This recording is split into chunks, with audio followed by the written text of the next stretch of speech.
Welcome to the deep dive. Wow. The last month in artificial intelligence, it's just been relentless, hasn't it? It really has. Like an absolute explosion of progress. It feels faster than ever. Yeah, not just small updates either. We're talking new models, new services, AI showing up in, well, all sorts of industries. Exactly. It's touching almost everything. So much variety in the developments, it's hard to keep track sometimes. Totally. So that's our job today, right? To cut through the noise, find the really key stuff, and give you, our listeners, some clarity on what's actually significant in this AI whirlwind. Sounds like a plan. Where should we start?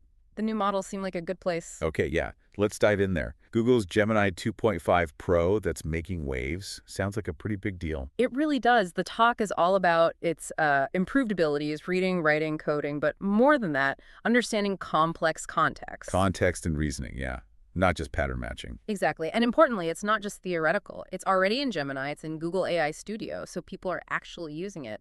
Right, putting it straight into developers and users' hands. And they're also pushing Gemini into robotics. That feels like a major step. Oh, absolutely. Taking that AI intelligence and applying it to the physical world, that's, a huge frontier.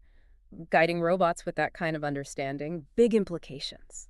Yeah, enabling AI to actually interact with, well, the real world. And sticking with Google for a second, the search changes. AI overviews. Uh-huh. AI overviews and the whole AI mode experiment, this could fundamentally change how we search for information online. Those AI summaries right at the top. Huh. Could be a massive time saver. Just get the gist instantly. Right. And the personalization aspect, too, if you let it use your search history, tailoring results even more specifically to you. With consent, of course. Of course, makes sense. Efficiency and relevance. And we're seeing others, like Anthropic, putting Claude into productivity tools. Yeah, that seems to be a growing trend. AI becoming less of a separate thing and more just integrated into how we work every day.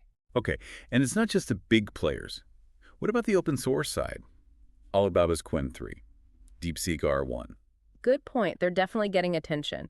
Qwen 3 is open source, multilingual, supposedly quite efficient. And DeepSeek R1 is competing with top models, but cheaper to run. That's important. Hugely important. Lower costs and open access mean more people, more smaller companies can experiment and innovate. It really spreads the potential around. Democratizes it, yeah.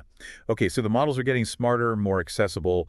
Where are we seeing this new intelligence applied, like Spot AI for security cameras? Yeah, that's moving beyond just recording. Yeah. It's about AI actively analyzing footage, looking for potential threats in real time. A step up. Proactive security.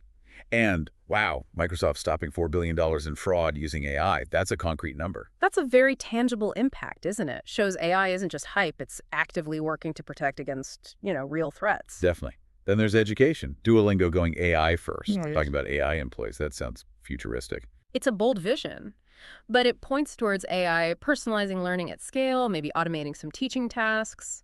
Finance, too. Adam Bank using AI. Streamlining decisions, it said.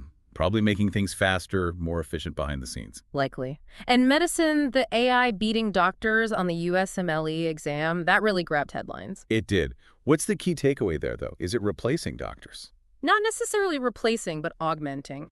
The focus was on evidence-based medicine, so AI helping doctors by processing vast amounts of data, offering insights for diagnosis or treatment. A tool, A essentially. very powerful tool. Okay, what else? Material science. Memristors.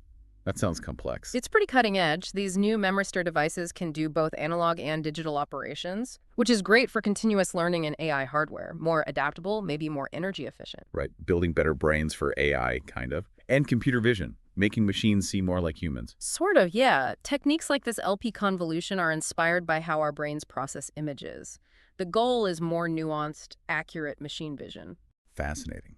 And robots learning from watching videos. The RIME framework. Yeah. Imagine a robot learning a task just by watching YouTube. It lowers the barrier for training robots significantly, makes them more adaptable to new tasks. Wow. Okay, one more explainable AI for ships.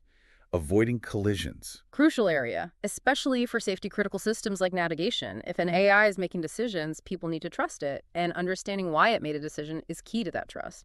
Reducing human error, potentially. Absolutely. Trust is huge. Okay. So, pulling all this together, what's the big picture message from this past month?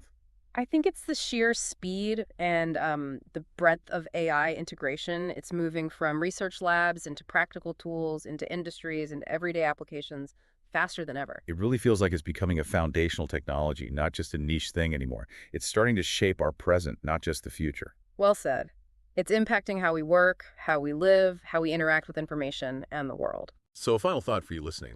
With all these advancements flying around, from smarter search to self-teaching robots to medical aids, which one feels like it could have the biggest impact on your life or your specific field in the near future? What sparks your curiosity to dig a bit deeper?